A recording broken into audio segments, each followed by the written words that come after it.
Hello and good evening, everyone. It's 8 p.m. UK time. So, as you know, it is time to start our live event. And there is another very intriguing and very interesting topic for tonight. But before we start, let me introduce you our special guest. This is Josh Rackstraw. It's good to have you, Josh. How are you feeling tonight? Hello, Caroline. I'm very well. How are you feeling? All good. I'm very happy that you've decided to join our Stronger Together initiative and you will be presenting. This is your first time with my heavy offenses, so I am very, very happy that you've decided to go on board with us. So huge thanks for that already. Thank you very And much. of course, before we start with Josh's presentation, let me just, as always, remind that the Stronger Together event has been brought to you so that we can educate you, we can give you an option to ask questions, and of course tonight as well you will have a chance to ask any questions that you might have, and I'm sure Josh will be happy to help you out. And of course the Stronger Together initiative has been created thanks to also our ambassadors and partners. Without their support it would be very, very hard to do it, so huge thanks to all of them. Of course you can see all of them right here on the screen right now, and some of them has been already presenting. Some of those ambassadors will still have a chance to be here, so thanks to all of them for their support. And today definitely we are going to hear a lot of interesting things because our topic is donor selection, how to find a donor that's right for you. So this is a topic that many of you, I'm sure, have been asking, and so Josh is here to discuss a few things on that. And Josh is a product owner of Fenomatch, so he will be able to tell you more on that algorithm. And of course, remember that after Josh's presentation, we will have your questions. So anything that you have in mind and you would like to ask, go ahead and type it in the chat section, and then Josh will be answering them for you one by one. So don't miss that chance to ask. All right. And well, that is it from me. Josh, are you ready to start? I'm ready to start. Happy to hear this. Go ahead. Thank you very much. Thank you very much for the introduction, Caroline. So, hello, everybody. My name is Josh, and I'm here at the offices in Zaragoza, which is right in the middle of Spain. And I'm going to talk about donor selection. I'm going to talk about how it is done by clinics and some of the things that you need to consider even when donation is anonymous. So in Spain and many countries in Europe, you don't get a lot of information about the donors. And so there are still some things you need to think about. So as Caroline said, I'm the product owner at Fenomatch. And we have a donor selection platform which is used by clinics around the world. So if you're having fertility treatment with an egg or sperm donation, then your medical team can use our platform to search for a donor using the latest techniques and also using artificial intelligence. And I'm proud to say that we've helped over 7,000 families find a donor. We're working with some of the biggest clinics in Europe. And yeah, I spend a lot of time in the office, but I always try to remember, and I always remind the team, of course, that what we're working on is something that really helps people start families. And that's something we're very proud of here. Okay, then. So let's talk about phenotypes then. This is one of the important features when we're looking for a donor. The industry standard criteria are things like hair color, hair type, eye color, ethnicity, skin tone, height, body type, but not weight, because obviously your weight can fluctuate, but your body type is something that comes from has a basis in your DNA. It's phenotypic. And so obviously these features are important because they affect what children look like. So, for example, if you have very blue eyes and your partner has very blue eyes, then you can find a donor that has very blue eyes. And the idea is that the donor-assisted child will then have a greater resemblance to the other members of the family, essentially. So that's all industry standard, essentially. That's something that is done in most of the clinics. At Fenomatch, the added feature that we have on our platform is facial matching. So we can compare 12,000 data points to find the donor that looks most like the patient. And the idea, of course, is that the donor-assisted child will look more like the other members of the family. It's something that works with egg or sperm donation, and it works with heterosexual and homosexual couples. So we can use photographs of men or women to find egg or sperm donors. So if it's a lesbian couple or a gay couple, the technology still works, essentially. The facial matching side of things also works via phenotype. So these are the facial characteristics that can be inherited because they have a genetic basis. So the example we often give is the shape of the eyes. But realistically speaking, what we're talking about is the look of the face. And I think the best way to demonstrate this is to show you an example of two people that share a very similar phenotype. They share a phenotype because they share genetic material, because they're from the same family. And even though there is an age difference, and even though they are different genders, hopefully you will be able to see the similarities here. So this is a photograph of my mum and my brother. And this was taken at a wedding last year. So this was pre-COVID, of course. You can see the shape of the nose here, the hairline, and also the teeth and the smile is fairly similar. And this is what our platform looks for, essentially. It's not just things like hair color and hair type, it is the look, how that person's face is, and yeah. And that's what our algorithm was built on, actually, by analyzing the faces of members of the same family in order to let the computer learn what traits are phenotypic, essentially. So we've had a poster published at ESRE in Vienna in 2019. That's right. On the scientific basis of the algorithm. And more recently, earlier this month, we did a test. I actually did this test myself. We gave the computer 600 human faces. And of this group of 600 people, there were two brothers. And so we asked the algorithm to identify the most similar faces. And it was able to obviously very accurately and very quickly identify the brothers within a few seconds, essentially. And that's something I'm very proud of because it demonstrates that what we have really works in terms of identifying the phenotypic traits. Okay, then. So in practical terms, let's talk about how it works. You go to your medical team, you go to your doctor, and you give them a photograph of your face. So essentially, it has to be very similar to a passport photograph. You have to be looking straight at the camera. You should have your facial muscles relaxed, which means you shouldn't be smiling.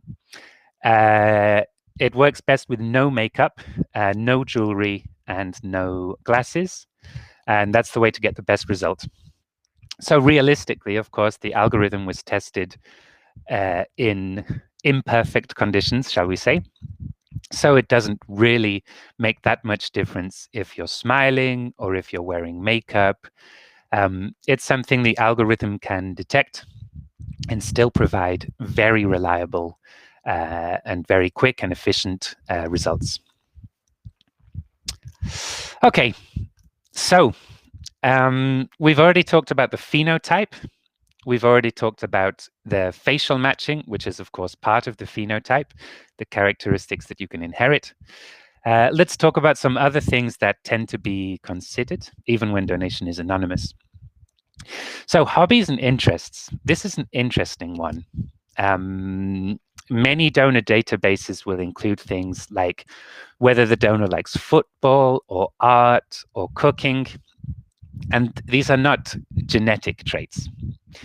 And you might think, well, my friend is very creative and her daughter is also very creative. And this is true in the sense that creative parents tend to have creative children, sporty parents tend to have sporty children. But that's not directly because of genetics. It's because if you have, for example, a musical mother, then when you're growing up, your mother is likely to be playing music, and you're more likely to develop an interest in music. So that sort of thing is from the nurture rather than the nature or the DNA. It's not directly related to the DNA. So the question is then, why are these hobbies and interests included in so many donor databases, almost something completely universal? Well, because it's completely normal for intended parents to want to know information about the donors that are going to assist them to have children. So genetically, it's not important, but psychologically, it can be incredibly helpful when a patient is making this very difficult decision. And also, when we say that it might make you feel better about your decision, we don't mean that. We take that in a very serious way. What I mean to say is that feeling good about the decision that you make is something incredibly important. Pregnancy and having a baby is obviously very complicated and very stressful, especially if you have had fertility issues in the past. And so feeling good about yourself is really something that's going to help you a lot with stress, and that's going to have a real outcome. It's something that really helps. Blood type can also be important in some specific situations. This is something that your doctor will be able to help you with and resolve those sorts of doubts. One example would be if the mother is rhesus negative, the woman may develop antibodies to a fetus that is rhesus positive. And there are some other cases where blood type can be especially relevant. This is something that you should check with your doctor because it really goes on a case-by-case basis. Carrier screening. This is genetic screening or DNA testing. And essentially this, I will give a brief explanation, although this isn't my area of expertise, I have to say. It's essentially a compatibility test. You may be perfectly healthy and have no symptoms, and you may also have no family history in some cases, but you can still be the carrier of a recessive gene for something like cystic fibrosis, Crohn's, hemophilia, color blindness, spinal muscular atrophy. There's a number of genetic disorders that can be tested for. And carrier screening essentially checks for those recessive genes and checks the donor for recessive genes. And then we can minimize the risk of passing those genes onto the child. It's very common, it's almost universal, and it's something that your doctor may recommend according to your family history. Similar to blood type, it's something that's going to depend a little bit on your situation and your family history. So it's something worth speaking to your doctor about. Okay, so ethnicity verification. This is something else which can be done by AI nowadays. It's something that's done in some of the bigger clinics, some of the clinics that work with cutting edge technology. There are essentially two points in the process in which ethnicity verification can be done. So firstly, the photograph of the donor can be verified to make sure it matches the stated ethnicity of that donor. And if you're doing phenotype matching, so that means if you're looking for the donor that looks most similar to your patient, then ethnicity verification will check that the donor and the patient, the recipient, are the same ethnicity. If you're doing the phenotype matching and you're looking for a resemblance. This is basically a tool to avoid human error. And it's something which is there as a support for the medical team. So what does that mean? It means that we have, the medical team, the doctor, your case supervisor that makes the decision. And one of the criteria they can use is the ethnicity verification, the facial matching, and many other tools similar to this. Okay. So the last thing I'm going to talk about, and I think I'm doing okay for time, is going to be the psychological aspect behind donor selection. So this is something that we think of as the other 50%. So what does that mean? It means basically if you're looking for a donor, if you're going through the donation process, maybe you should do a lot of research, a lot of investigation. You should learn as much as you can. You should study as much as you can. You should come to my IVF webinars and learn as much as you can that way. And then what you need to do is take the same amount of time just to reflect on your options. Come to terms with the decision, and you can speak to your partner, you can speak to a fertility counselor, you can do the things you need to do to feel comfortable. And I know this is particularly relevant. We got a call from a patient sometime around July or August this year. And she was an American woman who was getting IVF here in Spain. And of course, the pandemic and all of these things had made the process incredibly complicated. And she told me the name of the clinic. And I knew that she was at one of the best clinics in Spain, more or less one of the best clinics in Europe. And she was very nervous. And we spoke on the phone for about half an hour. And the interesting thing is that I didn't know anything about her case, and I couldn't tell her anything that her medical team couldn't tell her. But because she had the chance to review a little bit with me the information that she already knew, she was able to be a little bit more comfortable with her choice, to reflect on what she decided to do. And we don't have too much contact with patients, but luckily enough, she called me back a couple of weeks ago. In fact, 2 weeks ago, to say that she was feeling much better now, and she's decided to move forward and accept the doctor's decision and go ahead. So she'll be having her baby sometime next year. So that was very nice. That doesn't happen to us very often here at Fenomatch, because we're here in the offices. But that was one case where we got to hear a little bit of the story. So fertility counseling is something that many people choose to take advantage of, to make the most of. It's definitely something you should consider, especially if you're struggling, if you feel like maybe you have too much information, you don't feel like you know enough to make this decision yourself. That's what fertility counselors are for.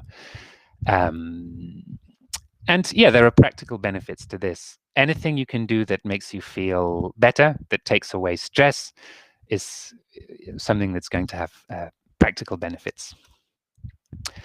So that's more or less everything I have to say. I can see we're already getting some questions coming through, and Yeah, I'll do my best to answer those. The one thing I just have to say is that we work with medical teams here and we work with doctors. So if there are any questions that I am not able to answer, then you can share your contact details with us and we will essentially get back to you as soon as possible with the most accurate answers, which is what is important here. So, Caroline? Excellent. Thank you so much for that interesting presentation. Lots of details, and definitely that algorithm sounds wonderful. Thank you for providing the details. And of course, yes, it is time to go for the questions. So just let me remind everyone that, of course, this our Q&A session is starting. So go ahead and type in all the questions that you have. And well, there is a first question for you right here. So, does epigenetics play a big part in influencing the baby when the mother is carrying a donor embryo? Okay, Dawn, thank you very much for your question. Epigenetics, when the mother is carrying a donor embryo. Yes, this is something that your doctors will be able to help you with essentially. When the mother is carrying the fetus, developing the embryo, it's something you should definitely consider, and I think it's something you should talk to your doctor about. Understood, of course. Thank you so much for your question. And of course, Josh, thank you for answering that one. And well, I just want to remind everyone that, of course, this has been recorded. So if you missed any part of it, of course, it will be available on our site. I have just put the link, sorry, to in the chat section. So of course, you will be able to have a look at it tomorrow as well. And let's have a look at the next question that we have. So you cooperate with clinics only in Spain or elsewhere? Elsewhere, sorry, as well. Yes, we are from Spain. I mean, I'm actually English, but Fenomatch is from Spain, and we work around Europe. We're also in South America, India, Asia, basically more or less worldwide. All right, excellent. It's good to hear. So I understand it's not only Europe, but also you cooperating with some clinics in US, I guess, or We're not in the US yet. You know, the okay, US is a slightly unusual situation okay, because there is no, well, legislation depends on the states, right, but because they're most of the time donation is non-anonymous, of course. the situation with legislation is a little bit different. Okay, understood, of course. Thank you so much for your question, Lisa, and of course, for answering this one. And someone is typing, so we need a minute to have a look at the question that we will have. So the next question I already answered is about regarding the presentations. Of course, as I mentioned, it will be posted on our site and of course also on YouTube channel tomorrow morning. So you will have a chance to rewatch it. And I'm still waiting. We need a minute to see Yeah, the question. one thing I just wanted to add, Mhm. of course, you have the opportunity to share your contact details with me and with the rest of my team, and so this essentially we'll be able to get back to you all individually if we don't get a chance to answer the questions today. All right, understood. Of course, that's good to hear then as well, of course. And in the meantime, there are like two more questions. So let's have a look. Are the results displayed as you have a 45% match, for example? Thank you. Yes, basically, this is one thing that's really important to us, that we give the doctor or we give the medical team all of the information to allow the expert to make the best decision for this patient. There is a notification if a donor receives a particularly low score. If there's very little facial resemblance, then the doctor is notified. But yeah, essentially, the doctor is the one that makes the final decision. Oh, of course, perfectly understood. Okay, thank you so much for your question, Katie, as well, and Josh, again, for your help. Okay, next question is right here as well. So, my clinic works with an agency that recruits donors for fresh transfers. How would you describe the additional benefits of using your service instead? So this wouldn't be using our service instead. What we do at Fenomatch is we connect. Uh, Essentially, we have a facial algorithm, a facial matching algorithm, which can be used to access donor databases that are held externally to us. So if you're recruiting donors for fresh transfers, then essentially you'd need photographs of the donors. And then your clinic would be able to offer the facial matching service to patients, which is beneficial because, it helps you to find the donor with the greatest facial resemblance to the recipient. Of course, that definitely makes perfect sense. Thank you so much for clarification to this one as well. And the next question is straightforward. Is there a list of clinics that you work with? So, yes, because of the slightly complicated world that we live in, we can't be promoting certain clinics over other clinics. I can say that we work with over 100 clinics, including without, I don't want to give some clinics emphasis over other ones, but some of the really big ones. What I'm going to do in this case, Neem, is get your contact details. And if you could tell me whereabouts you're looking for, if you tell me the country, for example, that you're in, I can tell you the clinics that we work with in that country. That sounds perfect. I guess that's always, of course, amazing. So anyone, if you would like to know a little bit more, just get in touch with Josh right away, and of course, I'm sure he will be able to help. All right, thank you so much, and of course, there is a thank you from Neem. yeah, me as well. Thank you so much for that. Okay, and okay, next question right here. Can you please answer if you know any clinics in Spain who has egg donors that are blue-eyed, blonde, tall, thin, and sporty built? Where in Spain has most of these donors? Anything you can advise? Yes, this is something you need to okay. So the short answer to this question is yes, there are clinics in Spain that have blue-eyed, blonde, tall, thin, sporty builds. Where in Spain has most of these donors? There's not one zone that has many of these donors and another zone that doesn't. In general, the one of the problems with donor availability tends to be for ethnic minorities here in Spain. I think that blue-eyed, blonde, tall, thin, sporty build is not really going to be a problem. Most clinics should have donors that match those phenotypes. Oh, of course. Thank you so much once again for this question, indeed. And of course, the question next one, I mean, is right here. So, is this at an added cost, and if so, how much? So this again depends on the clinic. Essentially, clinics have their own pricing structures. Sometimes it's included within the package of IVF.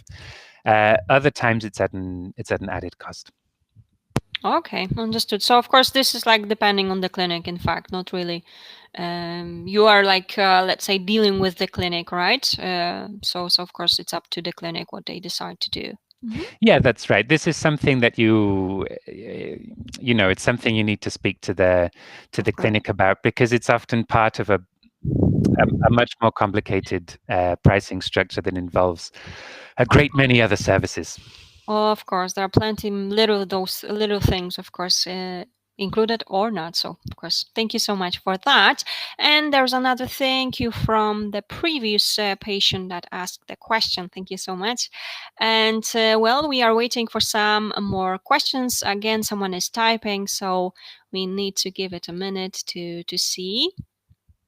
So go ahead and type those questions that you have so that Josh can help you out.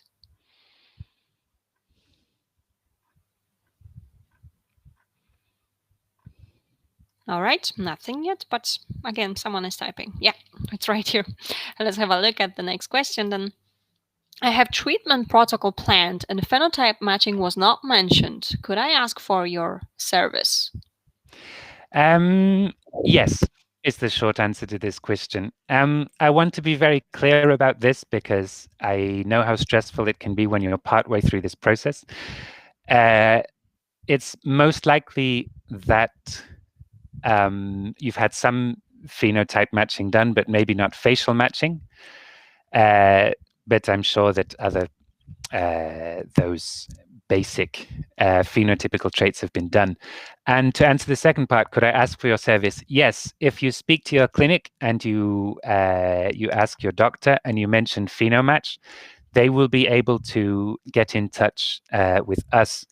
And any clinic anywhere in the world can have access to our platform within 24 hours. So yes. Okay, thank you so much for that clarification. Indeed. Okay, perhaps you can answer. Okay, so I reside in UK. I'm going for a frozen embryo transfer suggested under COVID times. This is a good question. I believe that the majority of clinics in the UK are working normally now. But as I said, I'm here in Spain and I'm unaware of what the exact legislation and recommendations are in the UK. My advice would be that if you phone a clinic or you phone your clinic, they will be able to answer this question very quickly. Yes, of course, indeed. Thank you so much, and we hope that you will be able to find some more details on that as well. All right, and well, there's another very interesting question indeed. So let me go to the next one. Does a clinic need a baseline number of donors to allow the search to work properly? So essentially, Fenomatch has two functions. Number one is the search, and number two is the facial comparison. If you're doing the search, the answer, of course, there is no. Even if you have a small donor database, the search function still works. In terms of facial comparison, the bigger the donor database, the better. One thing that like I mentioned, the last test that I did was going through 600 human faces, which is, of course, an enormous amount of data for the computer to process, and it's still able to find facial resemblance. So, in summary, because I got distracted answering that question, it works with any number of donors, but of course, the more donors there are, the more accurate the results. And excellent. Thank you so much for your very interesting question and, of course, for your help with that. And there is also a thank you from our previous patient. Next question is quite interesting as well. Can I send you my picture and you can see where to find the best donor match? Uh, so I'm very sorry, Sarah, but this is not actually possible because of the legislation here in Spain, but also at a European level. The donor information is private, it's sensitive information. And at Fenomatch, we don't have access to that. My advice would be that you spend a little time on the internet looking for 2 or 3 or 4 clinics that you like the look of, that you feel comfortable with, that you think match more or less your price range, and then speak to them directly.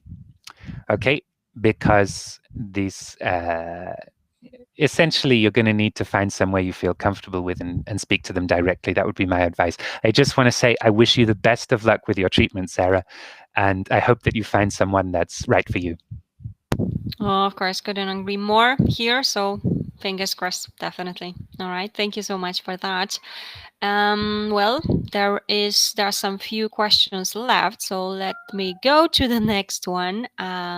It's right here. What type of evaluation have you done on your product? Do you do comparative studies on facial features after birth? This is a good question, and I really love the technological questions because this is probably where I feel most comfortable. We had our first Fenomatch babies, and I think this was probably sometime at the end of last year that we had those first babies that had been born with the facial matching performed by Fenomatch. And there is a very practical problem, which is that the non-technical way of describing this problem is that all babies have kind of very similar faces with very chubby cheeks. And the technical explanation here is that the facial features are not fully developed in a baby. So we're going to have to wait a very long time to really see to do this sort of test. However, I can talk a little bit about the evaluation that we have done. So in 2019, in the ESRE conference in Vienna, we published some information about the evaluation that we did on the algorithm. So essentially, we compared the facial matching done by the algorithm with facial matching performed the traditional way. So that means a doctor or a medical team looking at faces and comparing. And the results of the algorithm were very, very good. Compared with the human evaluation of the same system. Like I said, more or less 2 weeks ago, I did a test with 600 human faces where I asked the algorithm to identify two brothers that were in this data set, and it was able to identify the brothers accurately and in a question of seconds. So I hope that answers your question. Yes, well, for me, definitely it sounds amazing and quite promising. So, of course, as you mentioned, we need to wait a few years to actually see, but definitely something that sounds amazing. Simple as that.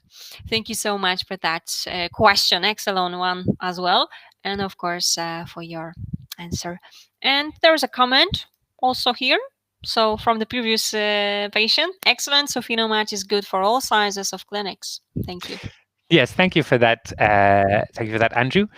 It's true. Yes, Fenomatch. It doesn't depend on the number of donors that are in a data bank, in the bank, and it doesn't depend on the size of the clinic at all.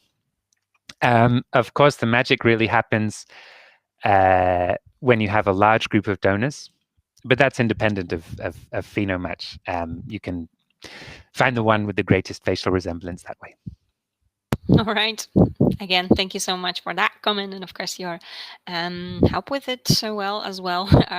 Okay, let me have a look. It looks like for now it would be our last question, so it will be like a final call for your questions. So if you have any left, go ahead and type those in the chat section. And the question is, if you can answer, what countries have biggest donor bank? This is a question that you can probably ask Google. One thing that I will say is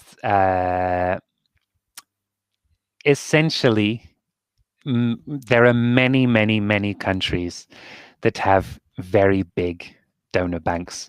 So whatever country you're in, or whatever country you might wish to travel to, there is going to be a lot of donors available. Obviously, this depends on the country, but I think even countries, for example, where donation is non-anonymous and they don't have so many donors, there are still donors available, essentially. All right, excellent. Again, thank you so much for that, of course. Okay, and let me have a look. There is also a thank you from our previous patient, and there's a question. Can you compare the similarity between two women and find one same donor for both? Um, I'm not exactly sure where this question is coming from. If you'd like to provide some more information about your case, then you can. Uh, if, for example, we have a lesbian couple that's looking for a sperm donor, then we would have the egg from one of the women, and the other woman, we would perform the Fenomatch. So in that case, the donor-assisted child will get the genetic mother's DNA from the egg and the phenotype matched genetic material from the donor with the facial resemblance to the recipient's partner. I hope I've explained that clearly enough. Essentially, yes, we can use photograph of women to look for men, and we can use photograph of men to look for women without any problems. All right, excellent. Okay.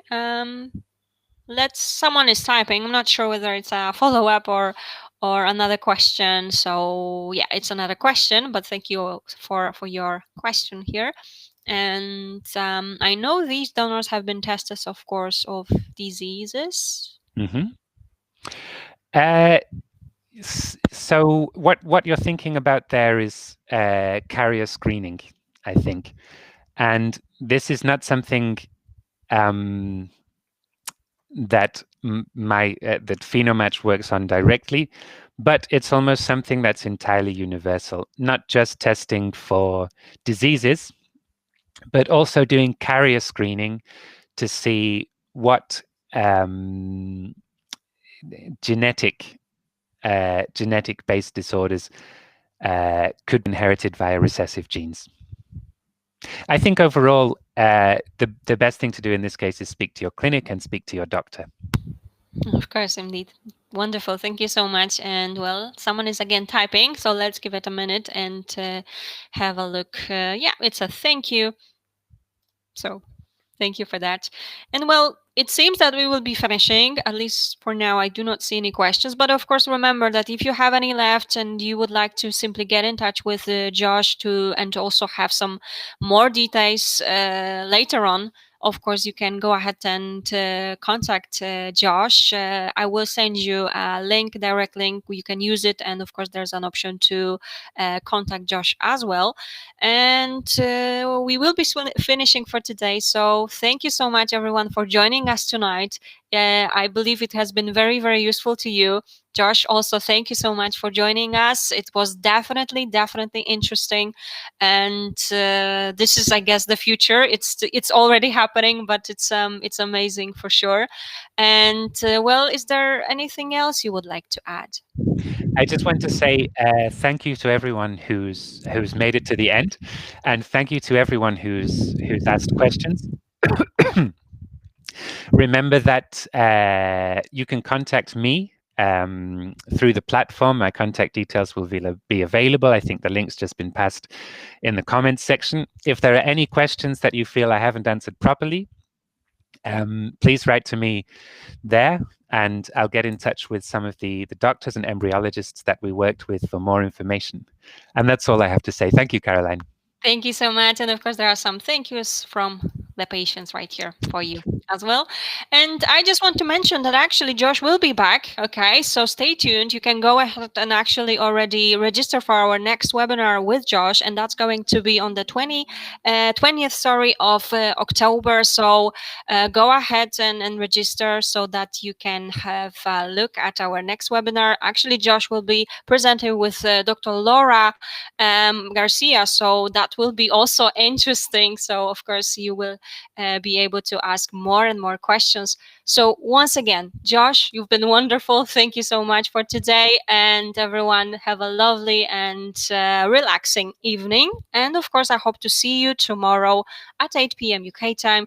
And just don't forget that this video has been recorded, so you will have a chance to watch this. So, if you go to our YouTube channel, if you subscribe, you will be notified when the new video is uploaded. And of course, all of our events you can find on myivfanswers.com. So just go ahead and register. And if you would like to watch some other webinars that had already happened, this is the site to go to as well. Once again, huge thank you. Have a lovely evening and take care. Thank you. Bye. Next time, right? That's right. Thank you, everyone. Goodbye. Bye.